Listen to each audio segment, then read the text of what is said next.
நந்தா கோலார் அவர்களுக்கு விழாக்குழுவின் சார்பாக கோடான கோடி நதிகளை உருவாக்கி இந்த ஆண்டிற்கு சிறப்பு பரிசாக நந்தா கோலார் அவர்கள் சார்பாக 1001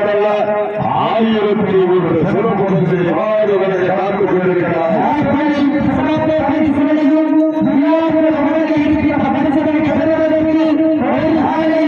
மேலும் சிறப்பு பரிசாக காலாடு கோவில் உடற்கல்வி ஆசிரியர் ஐயப்பன் அவர்கள் சார்பாக 501 சிறப்பு பரிசு வந்து கொண்டே இருக்கிறது.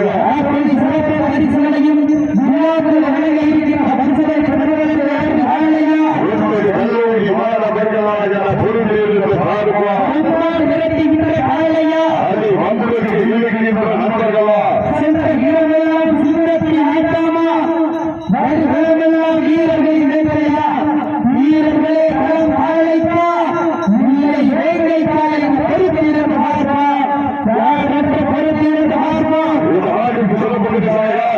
சென்னை புகழ் நந்தா கோலார் அவர்கள் சார்பாக 1